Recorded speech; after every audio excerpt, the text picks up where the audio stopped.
इतिहास भन्ने कुरो कठोर हुन्छ। भनिन्छ कि इतिहास भने चाहिँ यमराज, स्वयं यमराजै हुन्, कठोर छन्, तर अन्याय चाहिँ गर्दैनन् रे। अहिले बाबुराम भट्टराईहरू प्रचण्डहरू राजा वीरेन्द्र र ज्ञानेन्द्रको ले दिएको बोनस जीवन बाँचिराखेका छन्, तैपनि राजा सामन्त हो भन्छ। जब सिक्किममा राज संस्थाको अन्त्य भयो, जनताका प्रतिनिधि भन्नेहरूले त देशै भारतमा विलय गराए। राजाहरूबाट राष्ट्रघात कहिले पनि भएको छैन। हाम्रो क्षेत्रमा, हाम्रो देशमा विदेशी सेना बस्दैन भन्ने राजाको प्रष्ट अवधारणा थियो। कम्युनिस्ट दिन्छ हारेपछि, राप्रपसी दिन्छ मरेपछि भने चाहिँ। तर राजेन्द्र लिङ्गदेन जितेपछि त्यो अलिकति गलत साबित भएको छ। अहिलेको मुलुकको व्यतिथिले गर्दा नयाँ युवा पुस्ता पनि राप्रपामा स्थापित हुँदो रहेछ। नेसनलिस्ट पञ्चायत इतरका भितरका एक ठाउँमा आउने बेला हो। मुलुक सङ्कटमा छ। बिपीलाई बचाउने पनि राजा वीरेन्द्र, माओवादीलाई बचाउने राजा वीरेन्द्र, राप्रपाको पनि त्यो पुरानो पुस्ता त मतियारै हो नि।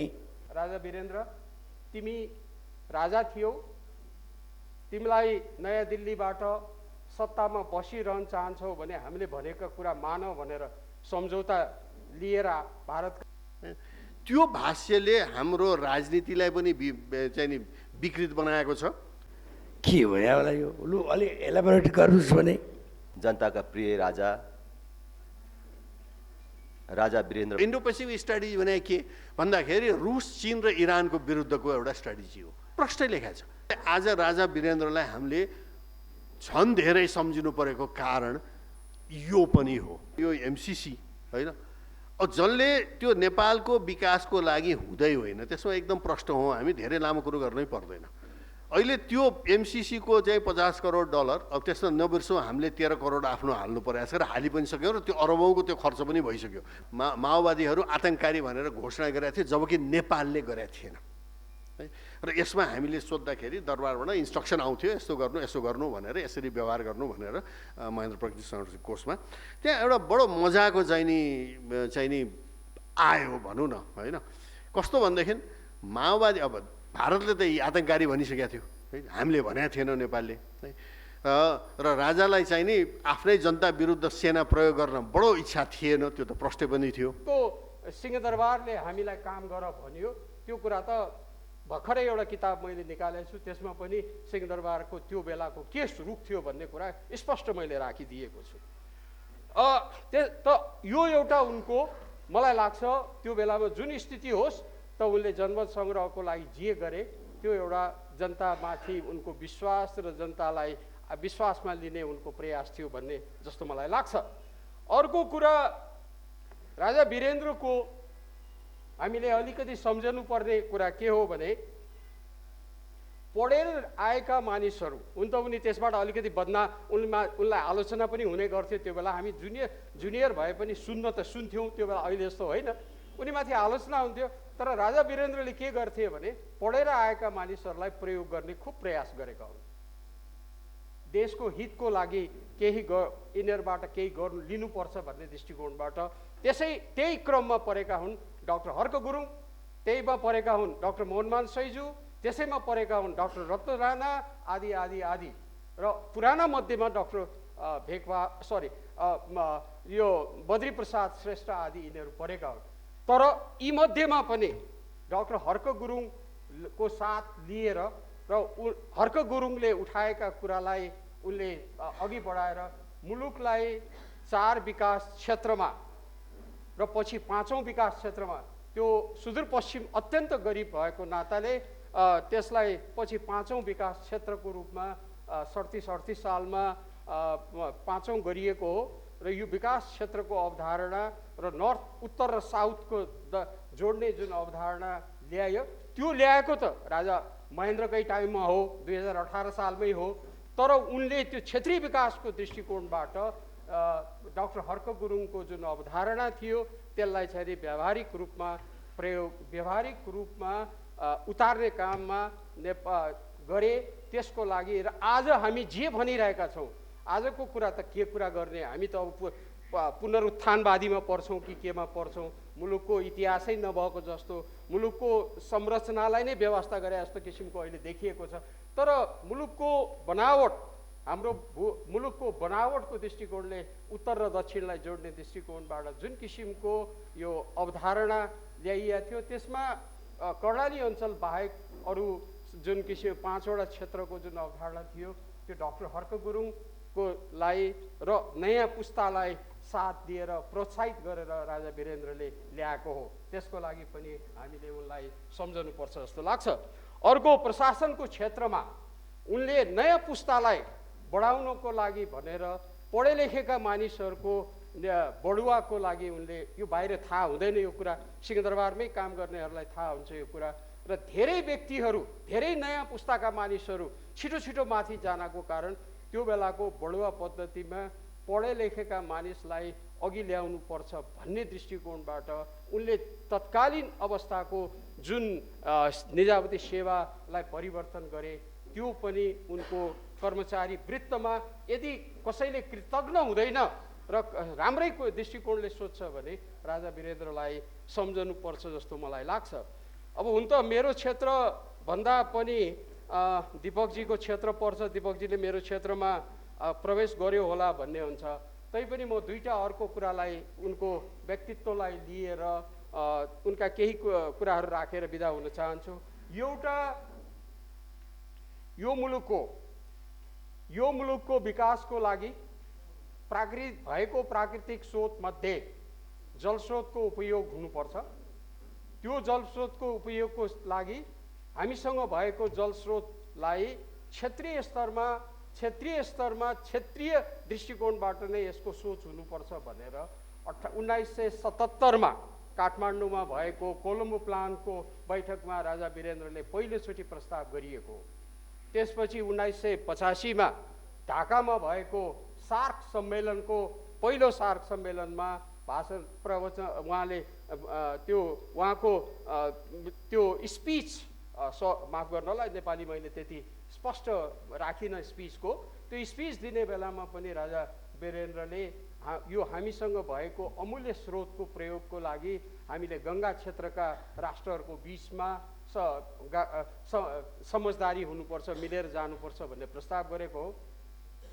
त्यसमा बङ्गलादेशले हामीलाई समर्थन गरे हो, तर हाम्रा दक्षिणी छिमेकी राष्ट्रले, यो साना देशहरूले हामीमाथि ग्याङअप गर्यो भन्ने दृष्टिकोणबाट त्यो कुरालाई त्यो बेला एक प्रकारले नेपाल र बङ्गलादेशले भारतको विरुद्ध उचालिन खोज्यो भन्ने किसिमको दृष्टिकोण राखे र त्यो सामग्रीहरूमा पाइन्छ। मैले भनेको होइन, यो प्रकाशित सामग्रीहरूमा छन् यी कुराहरू। हामी दिल्लीमा बैठकमा भाग लिन जाँदाखेरि पनि भारतीय मित्रहरूले भनेको, हाम्रै कानमा अगाडि भनेको, यो कानमै हामीसँग यो कानमा अहिले पनि यो कानले कानमा झङ्कार आइ नै रहेछ भने, तर त्यो कुरा आजसम्म कैयौँ 20औं वर्ष, अब राजा वीरेन्द्र गएको नि यति भयो, तर यो विषयमा भारतीयहरूले अहिले केही दिन अगाडि दीपकजी र म नयाँ दिल्लीमा थियौँ। अहिले भारतीयहरू सायद हामीले गङ्गाको क्षेत्रको विकासको लागि भएको पानीको उपयोगको दृष्टिकोणबाट हामीले समझदारी, एक प्रकारको मिलेर काम गर्नुपर्छ भन्ने धारणा आउनु खोजेको हो कि हो जस्तो लाग्छ। दीपकजीले भन्नु होला यो विषयमा। र अर्को एउटा अन्त्यमा म राख्न चाहन्छु, मैले भन्ने गरेको र धेरैले मसँग विमति जाहेर गर्छन्, प्राज्ञिक रूपमा विमति जाहेर गर्ने सबैलाई अधिकार हुन्छ। नेपालको भूभौगोलिक बनोट अनुसार नेपालले यो भूभौगोलिक बनोटलाई उपयोग पनि गर्न सक्छ। यो हाम्रो लागि यो वरदान पनि हो, अभिशाप पनि हो। त्यस दृष्टिकोणबाट राजा वीरेन्द्रले यही नै मलाई लाग्छ सोचेर शान्ति क्षेत्रको प्रस्ताव ल्याएको हो। तर त्यो शान्ति क्षेत्रको प्रस्ताव राम्रो प्रस्ताव थियो, तर त्यो उपयुक्त समयमा आयो कि आएन भन्ने कुरा नै महत्त्वपूर्ण हो। यो विषयमा हामी छलफल गर्छौँ, तर धेरैको मलाई पनि लाग्छ त्यो उपयुक्त प्रस्ताव थियो, तर त्यो समय र जुन परिवेशमा आयो त्यो बेला त्यति ठिक थिएन कि, त्यसै कारणले मलाई लाग्छ भारतले त्यसलाई अस्वीकार गरिदिने बित्तिकै त्यो फेल भयो। तर त्यो एउटा राम्रो प्रस्ताव थियो, त्यसलाई हामीले स्ट्राटेजिकली चल्न सक्नु पर्थ्यो जस्तो मलाई लाग्छ। अन्त्यमा राजा वीरेन्द्र, तिमी राजा थियौ, तिमीलाई नयाँ दिल्लीबाट सत्तामा बसिरहन चाहन्छौ भने हामीले भनेका कुरा मान भनेर सम्झौता लिएर भारतका विदेश सचिव नेपाल आएका हुन्। तर उनले के भने म नेपाली जनतासँग मिलेर बस्छु, म तिमीसँग तिमीले तोकेको शर्त अनुसार म राज्य गर्न चाहन्न भनेर गए। त्यसैपछि उनी आज नेपालीहरूको लागि एक प्रकारले प्रिय राजा छन् र उनले चाहेको भए त्यो भारतले पठाएको जुन दस्तावेज थियो त्यो दस्तावेजलाई स्वीकारेको भए सायद उनको शासन पनि जाने थिएन होला। तर उनले त्यो गर्न चाहेनन्। उनले नेपाली जनतासँग मिलेर र आफ्नै जनतालाई सर्वोपरि ठान्ने काम गरे र 46-47 सालपछि एक प्रकारले संवैधानिक राजा भएर बसे। त्यो उनको ठुलो एक प्रकारले नेपाली प्रतिको ठुलो उनको we should appreciate him. Thank you, धन्यवाद। लाई गाँजेको छ होइन, विचारै नगरिकन एउटा चाहिँ नि विकृत वामवादी एउटा शब्द, एउटा भाष्य, एउटा भनौँ न प्रतिक्रियावादी यो ऊ भनेर अनि त्यसपछि विचारै गर्न नपर्ने। त्यो भाष्यले हाम्रो राजनीतिलाई पनि चाहिँ नि विकृत बनाएको छ है, र हाम्रो चाहिँ नि अहिले विकास पनि त्यसले चाहिँ नि असर पारेको छ। ठिक विकासमा हामी हिँड्न सकेका छैनौँ है। त्यसैले कता कता चाहिँ नि अब यो तपाईँहरूले चाहिँ एउटा यो भाष्य पुनर्भाष्य गर्नुपर्ने चाहिँ आएको छ बाध्यता। त्यसै सन्दर्भमा आज हामी यहाँ जम्मा भएका छौँ यो भाष्य शुद्धिकरणमा। अब यस विषयमा इतिहास भन्ने कुरो कठोर हुन्छ। भनिन्छ कि इतिहास भने चाहिँ यमराज, स्वयं यमराजै हुन्, कठोर छन् तर अन्याय चाहिँ गर्दैनन् रे, न्याय नै गर्छन् है। त्यसैले यो भाष्य शुद्धिकरण पनि एक किसिमले अब हामी यत्रा वर्ष पछाडि फर्केर हेर्दाखेरि देशबारे, देशको इतिहासबारे, देशका चाहिँ नि महापुरुषहरूबारे होइन जुन विकृत वामवादी भाष्यले गाँजेको छ त्यसलाई शुद्धिकरण गर्नुपर्ने बेला आएको छ। अब राजा हुँदैमा चाहिँ एकचोटि चाहिँ त्यो के अरे एकदम चाहिँ नि सामन्ती र यो भन्ने, त्यसो भने त बेलायत पनि सामन्ती, जापान पनि सामन्ती, स्विडेन पनि सामन्ती, सबभन्दा अहिले विकसित मुलुक जो छन् ती सबै सामन्ती होइन। त्यो मिल्दैन त्यस्तो भाष्य। तर त्यो भाष्यले हाम्रो सार्वजनिक जीवनलाई नराम्रोसँग गाँजेको छ। अब यही सन्दर्भमा हामी आज राजा वीरेन्द्रलाई सम्झिँदैछौँ। राजा वीरेन्द्रलाई सम्झिँदाखेरि म दुईवटा कुरामा चाहिँ नि म ध्यान दिन चाहन्छु। मैले बोल्ने दुईवटा कुरामा, एउटा उनले राष्ट्रहितलाई कसरी अगाडि राखेर आफ्नो सम्पूर्ण शासनभरि होइन चाहिँ उनी अगाडि बढे र अनि अर्को चाहिँ नि मैले यो जलस्रोत विकासमै उनको चाहिँ बारे मैले दुई चार कुरा जानेको म भन्नेछु। अब मैले त्यति नजिकसँग राजा वीरेन्द्रसँग न काम गरेको हो न केही गरे हो, तर दुईवटा कुरा चाहिँ मैले चाहिँ भन्नुपर्छ। सन् 1975-76मा म रुसमा पढ्थेँ। म त्यहाँ नेपाली छात्र सङ्घ सोभियत सङ्घ भन्थेँ, त्यसको म अध्यक्ष थिएँ। त्यही बखत श्रीपाद वीरेन्द्रको चाहिँ रुसमा औपचारिक भ्रमण भएको थियो। यो छात्र सङ्घ फेरि चाहिँ नि यो एस्टोनियाको टालिनदेखि चाहिँ नि कजाकस्तानको आल्माटीसम्म छरिएका नेपालीहरू 19वटा चाहिँ ठुला सोभियत सङ्घका सहरहरूका यो सङ्गठन थियो यो है। त्यसको म अध्यक्ष थिएँ र अध्यक्षको नाताले महाराजसँग हामीले त्यहाँ भएका विद्यार्थीहरूको गुनासाहरू, त्यहाँ अब परदेश बसिया छ, टाढा, अहिले जस्तो त्यति सजिलो हवाईजहाजमा आउन जान सकिँदैन थियो। एकचोटि गएपछि 7 वर्ष त्यहाँ बस्या भइन्थ्यो हामीहरू है। बिरलै चाहिँ नि बिचमा एकचोटिसम्म कोही आउन सक्थे, तर असाध्यै गाह्रो थियो। त्यस्तो अवस्थामा चाहिँ हाम्रा भएका गुनासाहरू, हाम्रा समस्याहरू राजदूतावासले हामीलाई कसरी केमा चाहिँ सहयोग गर्न सक्छ इत्यादि कुरा मैले साधारण सभा नै बोलाएर र राजा समक्ष के राख्ने भनेर मैले पासै गराएर अनि त्यो मैले महाराजा सरकार अगाडि पेस गर्नु परेको म झलझली अहिले पनि सम्झन्छु। र त्यसमा राजदूतावासबाट कता कता हुन्छ नि, अब अघि द्वारिकाजीले भने जस्तै सिंहदरबारको अर्कै भूमिका हुन्छ भने जस्तै त्यहाँ कता कता अलिकति अलि छिड्के हान्ने चाहिँ नि या उ गर्ने या ब्रेक हान्ने चाहिँ नि प्रयास थियो। तर राजाबाट सिधै हामीले भनेको कुरामा हरेकमा हातै यसो गरिकन हुन्छ यसो भइदियो है।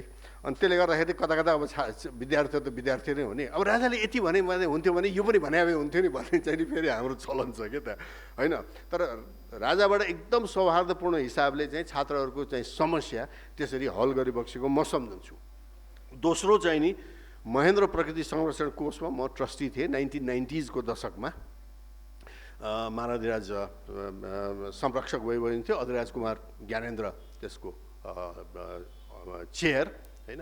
अनि त्यहाँ चाहिँ नि मैले भन्नुपर्छ अब कतिपय कुरा त त्यहाँ गर्ने भनेपछि राजालाई जाहेर गरेर राजाबाट ओके भनेर अनि काम हुन्थ्यो त्यहाँ है। त त्यहाँ सबभन्दा मलाई अनौठो लाग्यो के भने अहिलेसम्म प्रकृति संरक्षणमा जुन नेपालले विश्वव्यापी ख्याति प्राप्त गरेका छ है, ती कामहरू king Mahendra trust for nature conservation Shri 5 Mahendra प्रकृति संरक्षण कोषबाट भएका छन् होइन।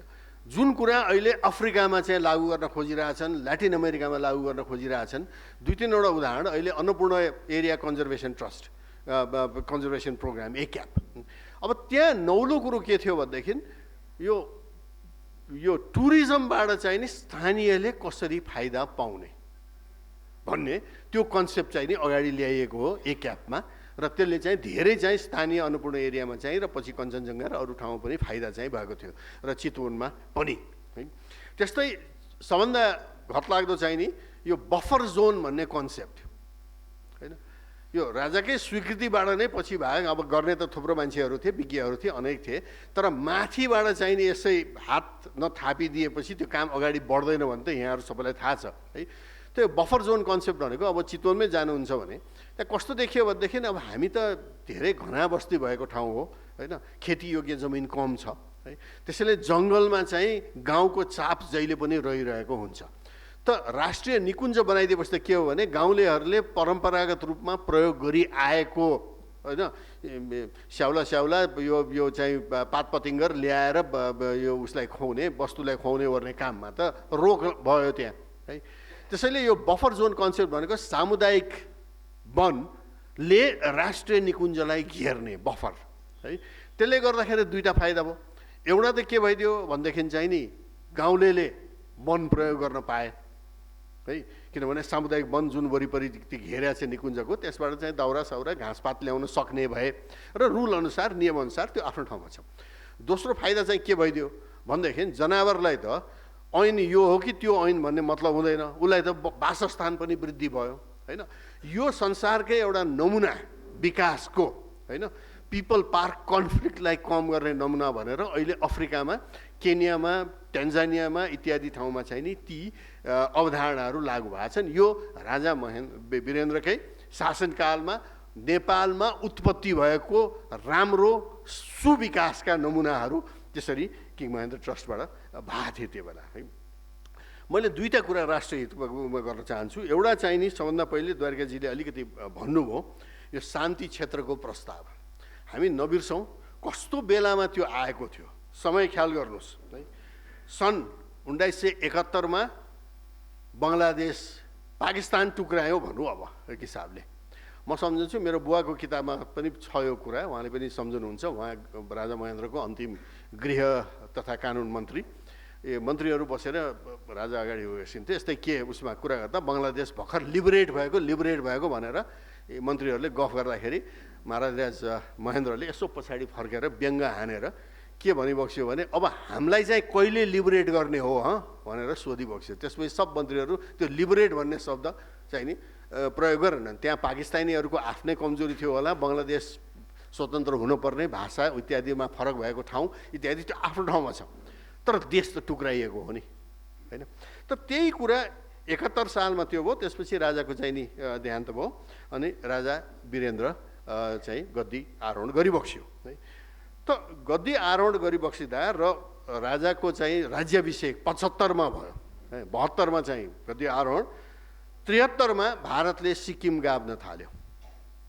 सिक्किम गाभ्ने पहिलो काम अप्रिल 1973मा सुरु भयो है।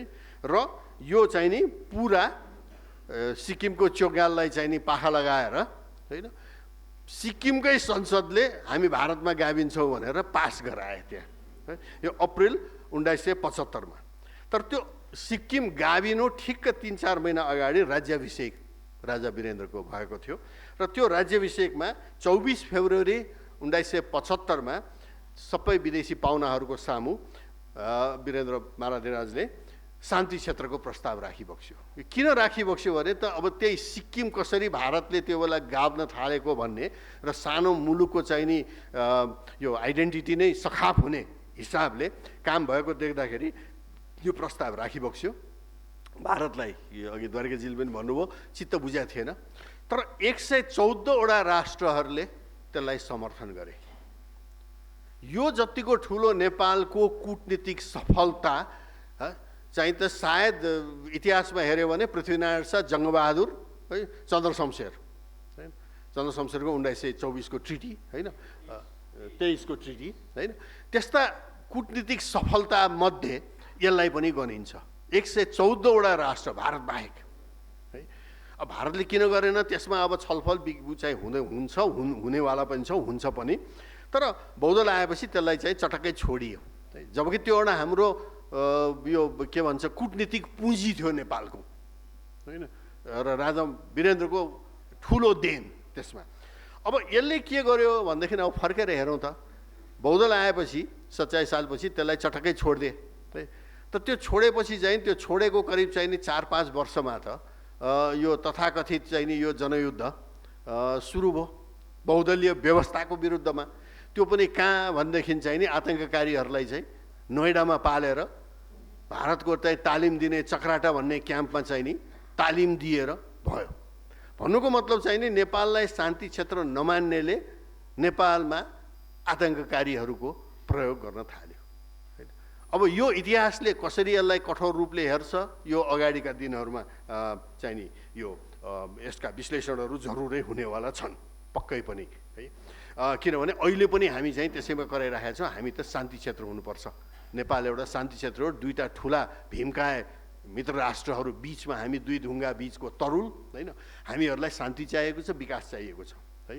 अहिले पनि चाहिँ नि कुनै कुनै ग्रुपहरूको हिजो भर्खर अर्को एउटा के भन्छ ट्रक श्रक जलायो भन्ने सुनिन्छ होइन। अब यस्ता कामहरूबाट चाहिँ नेपाल मुक्त होस् भनेर राजा वीरेन्द्रको जुन चाहना थियो होइन शान्ति क्षेत्रको प्रस्ताव, त्यसलाई हामीले फर्केर एकचोटि चाहिँ नि नमन पनि गर्नुपर्छ र त्यसका मुख्य अवधारणाहरू हामीले चाहिँ नि टिप्नु नै पर्छ जस्तो मलाई लाग्दछ। त्यसलाई अगाडि नराख्नु, त्यसको पुँजीलाई चाहिँ नि हामीले क्याप्चर गर्न नसक्नु, यो सबभन्दा ठुलो एउटा भुल हो। अब त्यस्तै चाहिँ नि अब विकासको कुरो गर्ने हो भने अनि त्यही बेला चाहिँ नि अब जब यो आतङ्ककारी गतिविधिहरू सुरु भयो बहुदलीय व्यवस्था विरुद्धमा होइन, म सम्झन्छु किङ महेन्द्र ट्रस्टमा, किनभने हामी त गाउँमा काम गर्नुपर्ने होइन, अप्ठ्यारो थियो होइन। अनि त्यसमा अब के छ त डाइरेक्सन भन्दाखेरि भारतले त्यो बेला जसवन्त सिंह चाहिँ नि परराष्ट्र मन्त्री थिए गएर माओवादीहरू आतङ्ककारी भनेर घोषणा गरेका थिए, जबकि नेपालले गरेका थिएन है।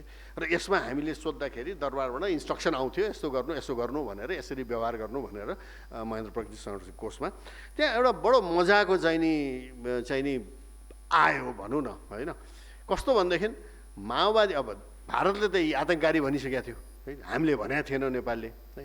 र राजालाई चाहिँ नि आफ्नै जनता विरुद्ध सेना प्रयोग गर्न बडो इच्छा थिएन, त्यो त प्रष्ट पनि थियो होइन, र गरे पनि होइन, आर्मी प्रयोग गरे होइन है।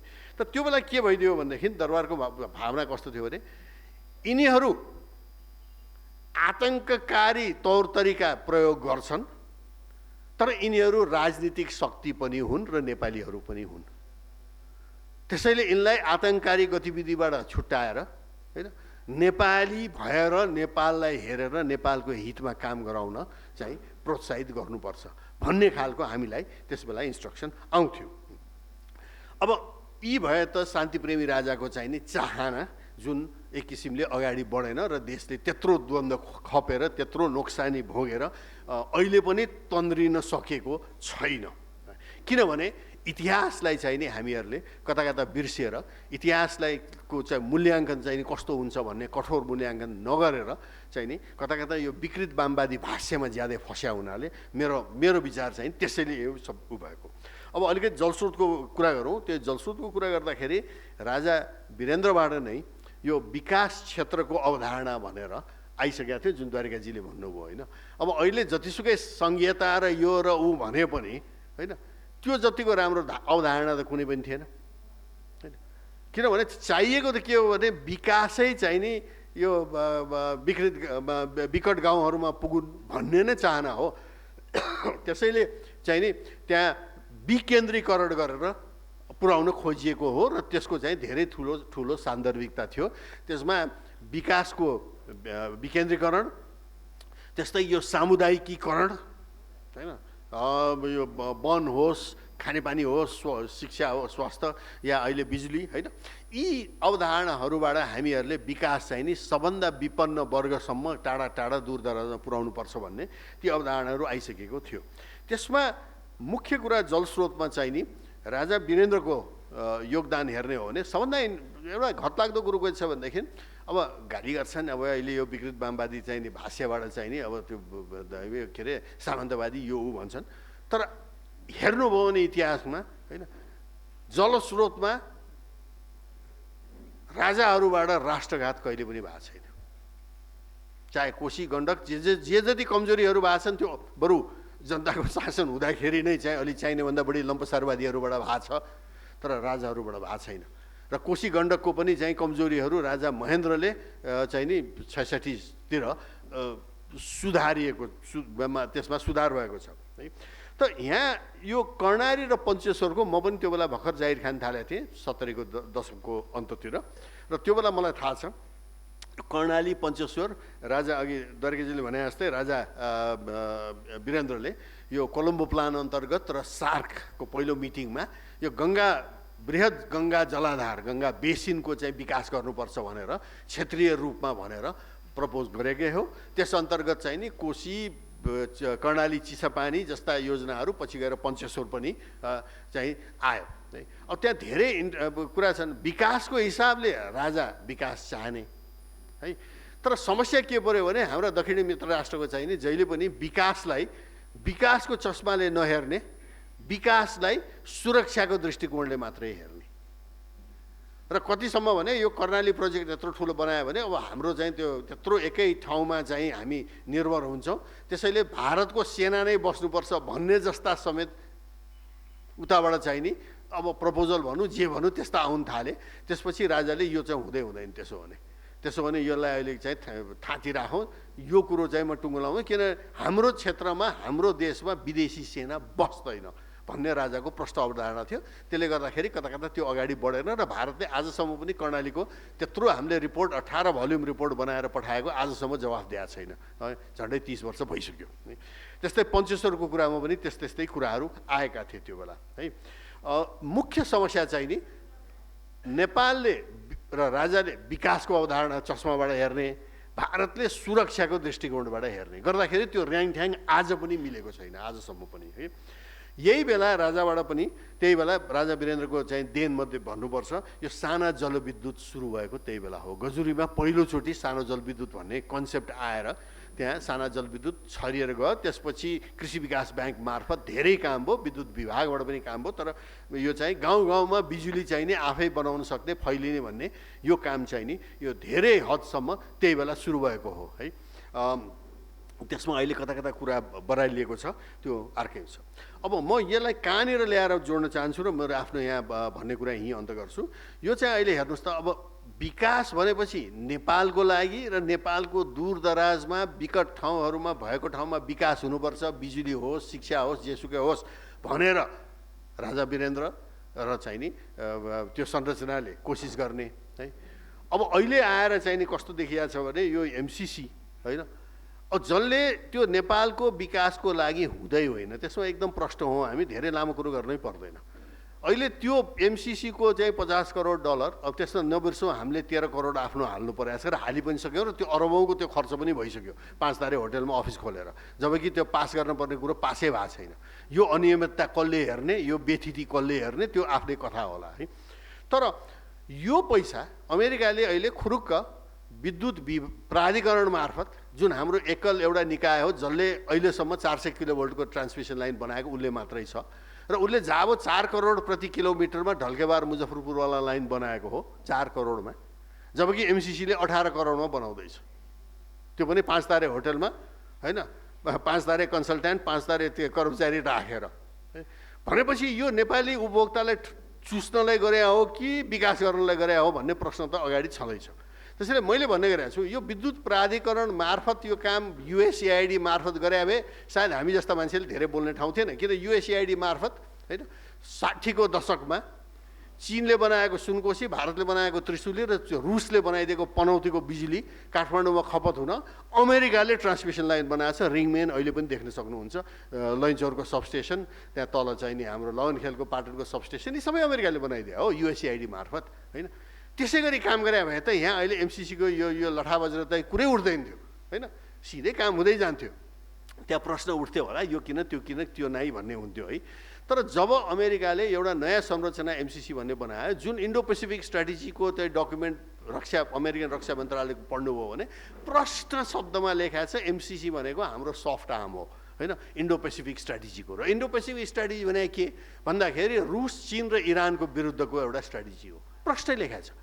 अब हाम्रो उत्तरी छिमेकीसितको विरुद्धमा चाहिँ यसरी हामीले चाहिँ कुनै कुरामा चाहिँ यसरी भाग लिनुहुन्छ त भने प्रश्न आयो। अब यसमा अहिले फर्केर हेर्दाखेरि राजा वीरेन्द्रले जब चाहिँ नि यो भारतीय सेनानी ल्याएर यहाँ चाहिँ एउटा विकासका योजना चलाउनु पर्छ भनेपछि त्यस्तो काम चाहिँ हुँदैन भनेर रोकेको होइन। अहिले चाहिँ नि एउटा छिमेकीको विरुद्धमा चाहिँ गठन भएको संरचनालाई नेपालमा भित्राउनुपर्छ भनेर मरिहत्ते गर्छन् भने यसलाई के भन्ने। त्यसैले आज राजा वीरेन्द्रलाई हामीले झन् धेरै सम्झिनु परेको कारण यो पनि हो। यति भन्दै म यहाँहरूलाई बोलाउनु भयो आफ्नो भनाइ के हो यहाँलाई यो लु अलि एलाबोरेट गर्नुहोस् भने भन्न खोजेको के भने नेपाली कङ्ग्रेस नराम्ररी आइरहेको थियो 64 मा, 48 र 56 मा काङ्ग्रेसमय थियो नेपाल। अहिले काङ्ग्रेस कोही छ? त्यसका काङ्ग्रेस जितिन्छ हारेपछि, कम्युनिस्ट जितिन्छ जितेपछि। ढाँट कुरा गरे हुन्छ, जितेपछि बहुमत आयो, सरकार बनायो, त्यो कुनै कुरा पुग्दैन। त्यस कारण चाहिँ कम्युनिस्ट जितिन्छ हारेपछि, राप्रपा जितिन्छ मरेपछि भने चाहिँ नयाँ पुस्ता आउँदै आउँदैन। पुरानो पुस्ता बितेपछि को जान्छ, त्यो पार्टी कसरी रहन्छ भनेर भन्नुभएको थियो उसले, पदमपोखरेलले बरालले मलाई। तर राजेन्द्र लिङ्गदेन जितेपछि त्यो अलिकति गलत साबित भएको छ। अहिलेको मुलुकको व्यतिथिले गर्दा नयाँ युवा पुस्ता पनि राप्रपामा स्थापित हुँदो रहेछ। राजेन्द्र लिङ्गदेनको सिको गरेर हामीले पनि सकभर बल गऱ्यौँ। नेपाली कङ्ग्रेसको पनि अधिवेशन अहिले भयो, तर चाहिँ केही हदमा मात्रै हामी सफल भयौँ। भन्नु मैले के खोजेँ भने जुन 62-63 का आन्दोलनकारी नेताहरू 72 को एउटा अराष्ट्रिय संविधान जो विदेशबाट आए ती तैलेको गणतान्त्रिक संविधान लागू गर्ने नेताहरूलाई नयाँ पुस्ताले रिप्लेस नगरिकन यो मुलुक बन्दैन। सबै दलमा नेपाली कङ्ग्रेसको पनि त्यही वर्ग छ जो संविधान ल्याउँदाको मतियार हो, एमालेको त्यही छ, माओवादीको त्यही छ, राप्रपाको बल्ल बल्ल जमर्को गर्दैछन्। राप्रपाको पनि त्यो पुरानो पुस्ता त मतियारै हो नि। त्यसैले म यसै मञ्चमा राजेन्द्र लिङ्गदेनजीलाई बधाई दिन्छु। अब आजको विषय प्रवेश गरौँ। 2028 साल माघ 17 गते राजा महेन्द्रको निधनपछि राजा वीरेन्द्र राजा हुँदाखेरि म सेन्ट्रल जेलमा थिएँ। राजा वीरेन्द्र राजा हुँदाखेरि म जेलमै थिएँ र जेलमै हामी त पञ्चायत व्यवस्थाको खिलाफ स्नातक चुनावमा रामराजा प्रसाद सिंहलाई जिताए बापत जेलमा गएको। अनि राजा वीरेन्द्रको सुरुको म र मेरी श्रीमती भन्ने चाहिँ नि स्टेटमेन्ट आएको थियो। अनि बेलायतमा पढ्या, लिबरल मुलुकमा डेमोक्रेटिक यो प्रजातन्त्रको जननी भन्छन्। लौ अब हाम्रो झ्यालखानमा धेरै बस्नु पर्दैन, राजाको सुरुवात त राम्रै छ जस्तो लागेको छ जेलमा हामीलाई। त्यसबाट मैले यो वीरेन्द्र सितकको सुरुवाती चिन्जान छैन, जेलमै हुँदाखेरि राजा भए हुनाले। अब यहाँ छ बहुआयामिक व्यक्तित्वका कुरा।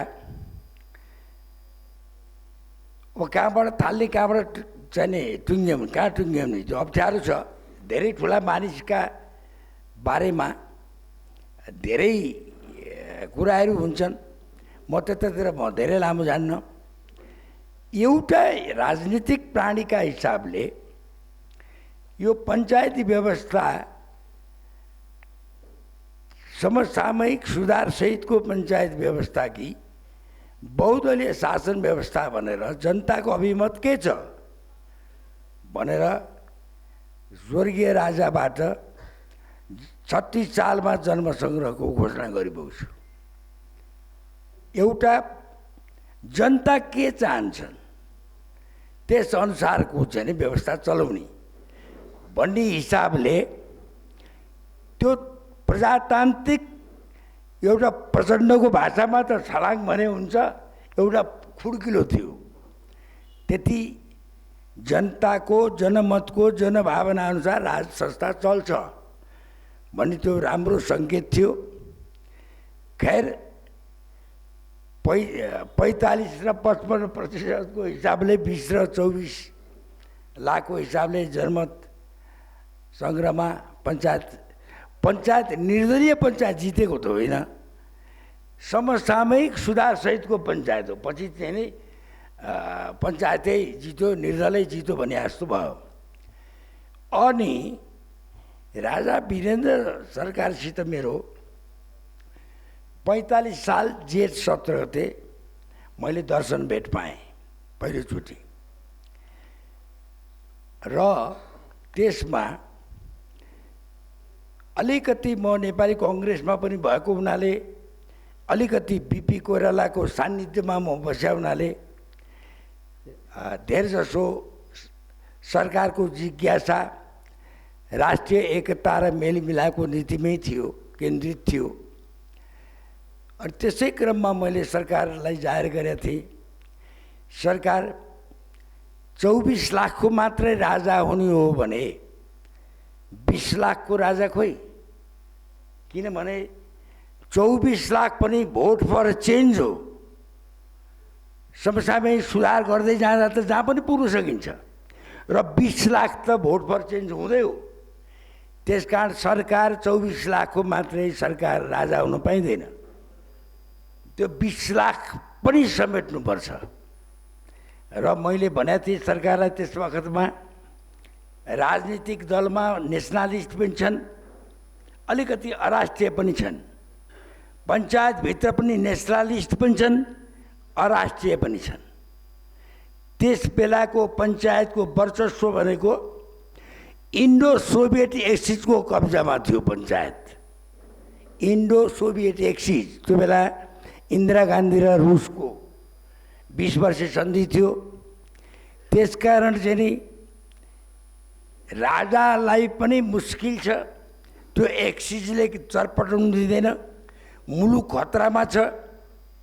राजा एक्लैले मुलुक बचाउन सक्ने स्थिति छैन।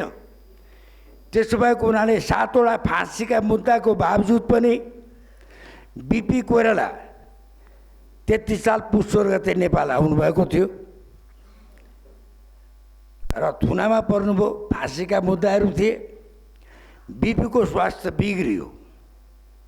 डाक्टर मेहराज पाण्डेको अनुसार सिकिस्त is to the point of death भन्ने रिपोर्ट भएपछि यो चाहिँ जेलबाट महाराजधिराजका वीरेन्द्र सरकारका 34 सालमा बिपी कोइरालाको भेट गराइयो।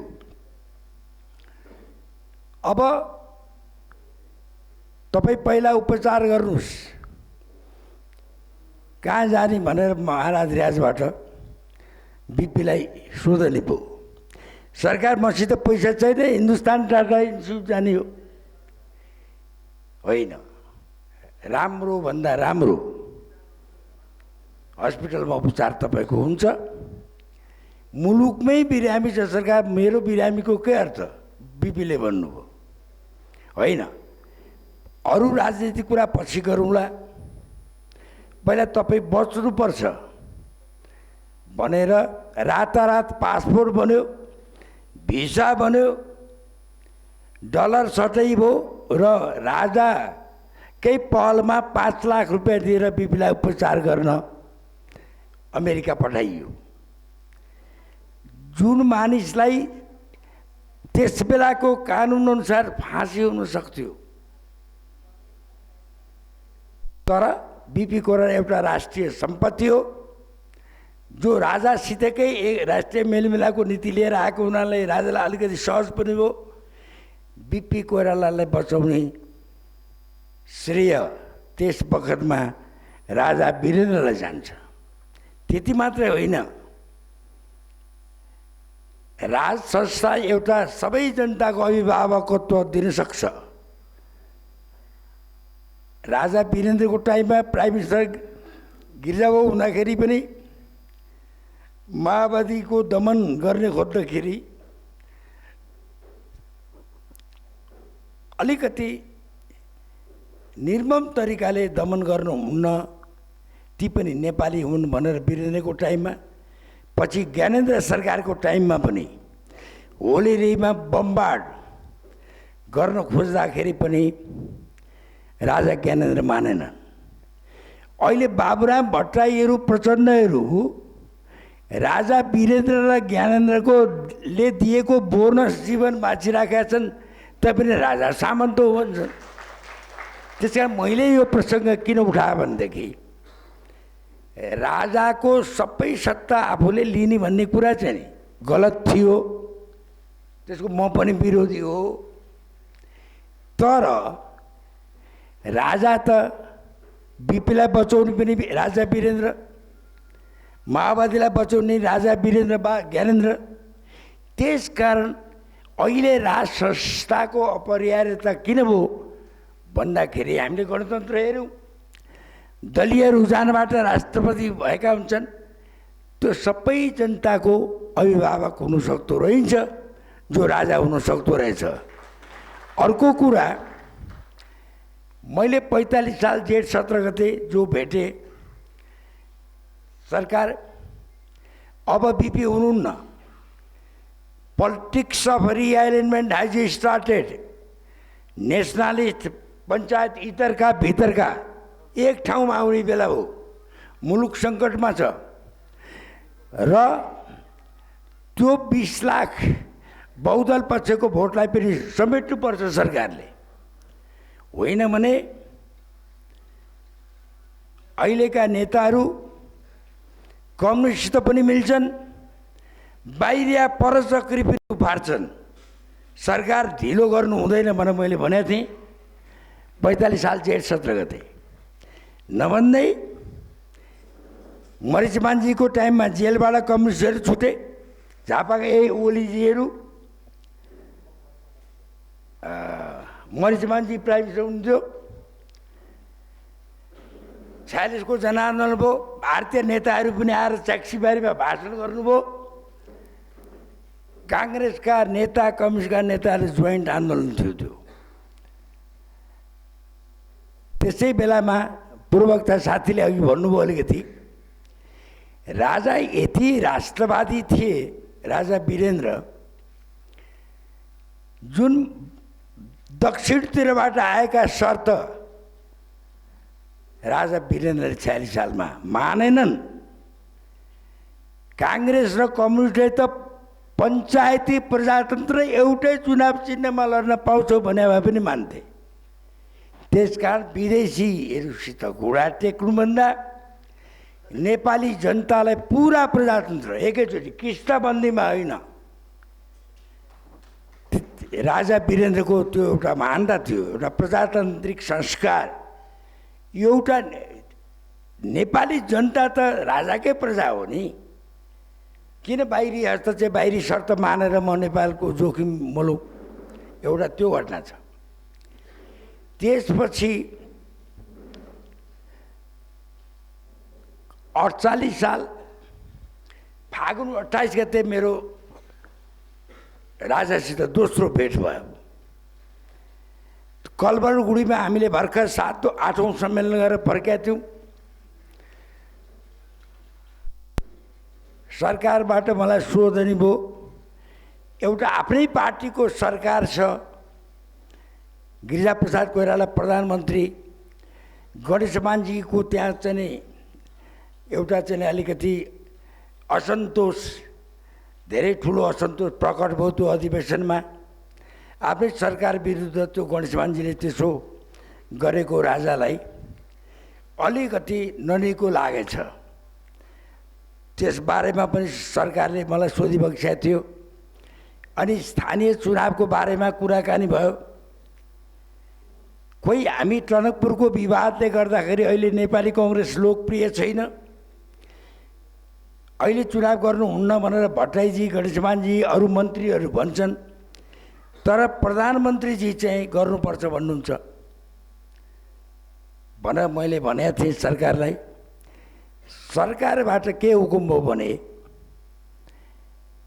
के विदेशी सहयोग निर्वाचित निकायले आउँछ भनेर मुलुकलाई असिलो हुने गरी काङ्ग्रेसको प्रतिकूल हुने अवस्थामा चुनाव केलाई गर्ने त?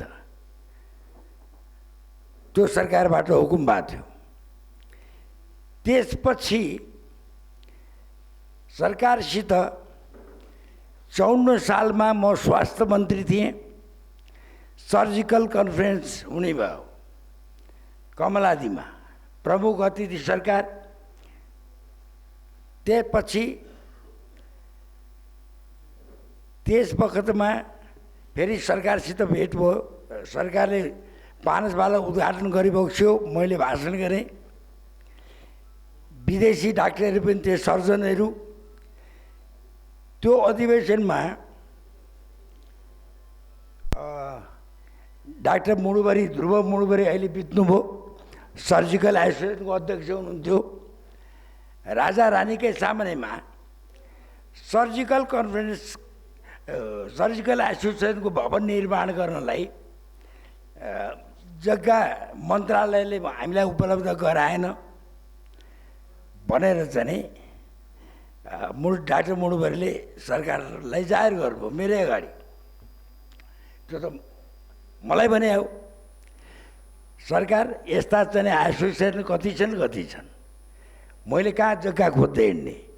प्राकृतिक चिकित्सालय, यो कात्यायनी मन्दिरनेरि मागन आए, त्यो क्याबिनेटमा राखेर त्यो मैले दिएँ भनेर मैले भने।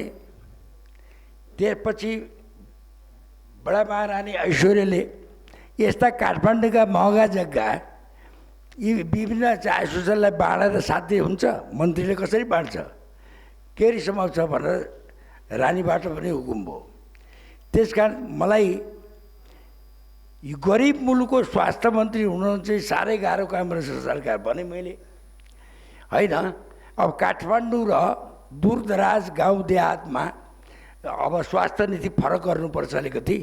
यहाँ त उपचार महँगो भए पनि गर्न सक्ने हैसियतका मान्छे बस्छन्।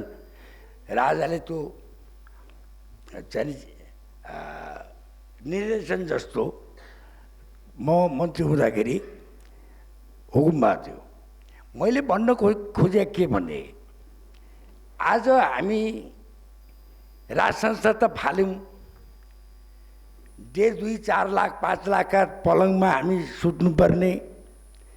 राजाको त्यो नारायणजीको त्यो अहिले के सङ्ग्रहालय छ, सामान्य मध्यमवर्गीय परिवार जस्ता सुत्ने खाटहरू, कुर्सीहरू राजा वीरेन्द्र बोबो गरेको हामीले देख्यौँ। बडो सायद टिका धमला कि कसले पनि लुगा अलिकति फाटेको पनि राजा आफै सिउने, सरलभन्दा सरल, कमभन्दा कम मित्य भए। एउटा कुञ्चनी एडिसी कि कसले ठुलो गाडी किनेछ, तिम्रो गाडी ठुलो भएन र त्यस्तो त्यसो भएको हुनाले मुलुकलाई विकास कसरी गर्ने, मुलुकको राष्ट्रियता कसरी संरक्षण र सम्वर्धन गर्ने र अहिले जुन सारा विश्वमा द्वन्द्व चर्किराखेको छ, सबभन्दा सुरुवात 116 मुलुक भारत एउटाले मात्र स्वीकृत नहुँदै भारतको इसारामा रुसले पछि फिर्ता लियो। एउटा मुलुक संसारै एउटा शान्ति क्षेत्र होस् भन्ने किसिमको राजा वीरेन्द्रको दृष्टिकोण थियो र मैले जम्मा जिन्दगीमा मेरो पारिवारिक अभिभावक मेरो मातापिता हो, मेरो राजनीतिक अभिभावक बीपी कोइराला हो। बीपी कोइराला बितेपछि मेरो राजनीतिक यो मुलुकको बचाउँछ कसैले भने राजा वीरेन्द्रले बचाउँछ भनेर राजनीतिक अभिभावक राजा वीरेन्द्र मेरो हो।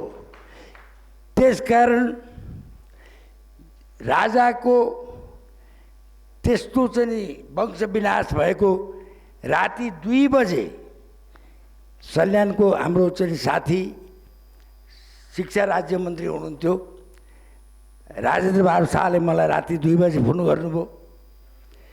म भावविह्वल भएँ। बीपीको मृत्युपछि एउटा मैले ठुलो अभिभावक गुमाएँ भन्ने महसुस हो।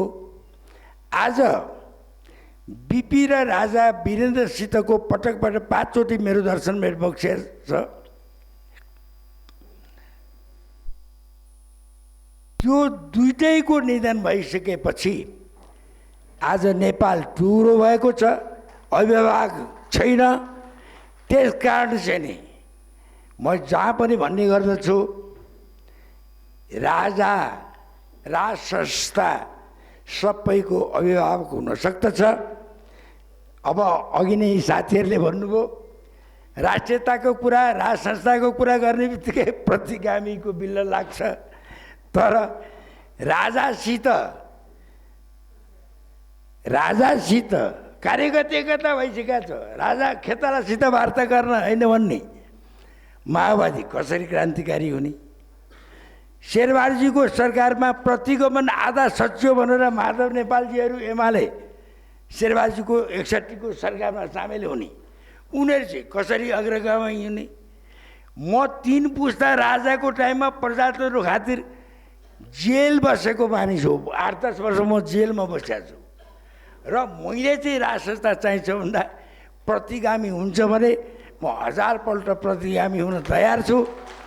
त्यसकारण चाहिँ नै अन्तमा सबै युवा स्मृतिमा आयोजित यस विचार गोष्ठीमा सबभन्दा पहिले दिवंगत राजा, जनताका प्रिय राजा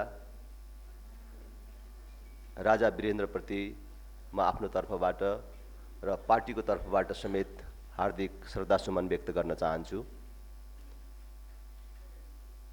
मैले आफ्नो राजनीतिक जीवनमा राजा वीरेन्द्रसँग भेटघाट गर्ने त्यस्तो कुनै नजिकसम्म पुग्ने कुनै मौका र अवसर प्राप्त गरिनँ। तर जुन बेला राजा वीरेन्द्रको खास गरी त्यो सक्रिय राज संस्थाको बेला थियो, त्यस बेलाका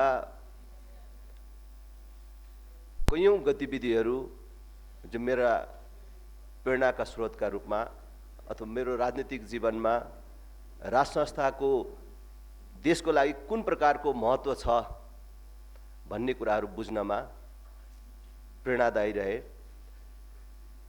म केटाकेटी नै थिएँ। 2032 सालतिर होला जब सिक्किममा राज संस्थाको अन्त्य भयो, जनताका प्रतिनिधि भन्नेहरूले त देशै भारतमा बिलाइ गराए। ओहो, राजा भएन भने त देशै सकिने रहेछ भन्ने मेरो बाल मस्तिष्कमा जब पर्यो कि राजाको अभावमा, राज संस्थाको अभावमा हाम्रो पनि देश कुनै पनि बेला त्यस्तो खतरामा पर्न सक्छ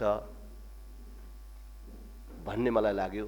आज पनि मैले जहाँ जाँदाखेरि पनि राज संस्थाको महत्त्वको बारेमा कुरा गर्दाखेरि आम जनतालाई भन्ने गरेको छु कि 2032 सालसम्म हाम्रै छिमेकमा सिक्किम भन्ने देश थियो। त्यस बेलाभन्दा अझ अहिले मैले बेसी बुझ्छु, किन त्यस बेला त थोरै थोरै बुझेँ। राजा हट्यो, सिक्किम पनि सकियो, एउटा देश पनि समाप्त भयो भन्ने मात्रै थियो।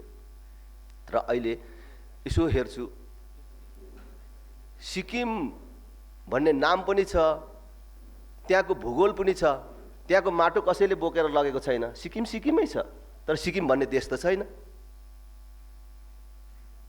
अहिले पछिल्लो दिनमा त्यही खतरा हाम्रो देशले बिहोरिराखेको छ। त्यसको लागि नेपालको सन्दर्भमा राज संस्थाको आवश्यकता छ भनेर मैले भन्ने गर्छु। राजा वीरेन्द्रको कुरा गर्दाखेरि 2045-46 साल ताका जुन नाकाबन्दी थियो त्यसबेला अलि बुझ्ने भइसकेको थिएँ। म विद्यार्थी राजनीतिमा थिएँ। त्यसबेला भारतबाट तात्कालीन संस्थापनले के शर्तहरू लिएर आएको थियो, 6 बुँदे शर्त मार्फत भन्ने कुरा मैले यहाँ भनिराख्नु पर्दैन। त्यसबेला राजाले ती शर्तहरू मानेको भए हाम्रो विद्वान वक्ताहरूले भन्नुभयो जस्तै सायद नेपालमा अहिलेसम्म राज संस्था पनि रहिरहेको थियो होला, त्यो नाम मात्रको हुन्थ्यो होला र राजा वीरेन्द्रले मारिनुपर्ने परिस्थिति पनि आउँदैन थियो होला। तर देशहित विरुद्धका तिम्रा सम्झौताहरू, तिम्रा शर्तहरू भनौँ, तिम्रा शर्तहरू मानेर सम्झौता गर्नुभन्दा म जनतासँग अथवा देशका राजनैतिक दलहरूसँग सम्झौता गर्छु, तिमीसँग झुक्नुभन्दा मेरो जनतासँग झुक्छु भनेर जब राजा वीरेन्द्र दलमाथिको प्रतिबन्ध हटाउन मात्रै होइन, बहुदलीय व्यवस्था देशलाई प्रदान गरेर आफू संवैधानिक राजा बनेर बस्न मन्जुर गरे, त्यसपछि झन् मलाई कस्तो लाग्यो भने हो कि हामी कोही भन्दा, कुनै राजनीतिक दलको नेता भन्दा, कुनै अरू छुट्टै नागरिक भन्दा हामी सबैभन्दा राजा देशभक्त हुन्छन् भन्ने कुरा चाहिँ प्रमाणित भयो भन्ने लाग्छ। र त्यसबेला पछि देशमा दलीय व्यवस्था आयो, हामी पनि उमेर अनुसार विभिन्न राजनीतिक दलहरूमा आबद्ध भयौँ। राजाको भूमिकामा फरक पर्यो। मैले वास्तवमा प्रत्यक्ष रूपमा भेटघाट गर्ने, मैले अघि नै भने नजिकमा बसेर कुनै अनुभव गर्ने कुराहरू त पाइनँ, तर राजाको देशभक्ति, जनताप्रतिको प्रेम,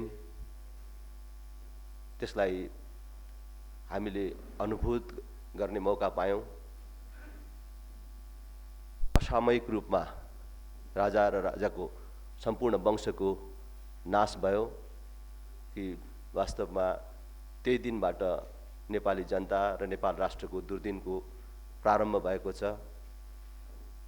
आज हामी त्यो जनप्रिय लोकप्रिय राजाको स्मरण गरिराखेका छौँ। हामी सबैलाई शक्ति र बुद्धि प्राप्त होस्, त्यो क्षमता प्राप्त होस्, फेरि देश सुमार्गमा जान सकोस्, देशले एउटा निश्चित दिशा प्राप्त गर्न सकोस्। हामी सबै विगतका सबै प्रकारका गल्ती, कमी, कमजोरीहरू सच्याएर देशलाई एउटा सुमार्गमा लैजान सफल हुन सकौँ। फेरि पनि राजा वीरेन्द्रमा हार्दिक श्रद्धासुमन व्यक्त गर्दै बिदा हुन्छु। धन्यवाद। जय राष्ट्र, जय जनता।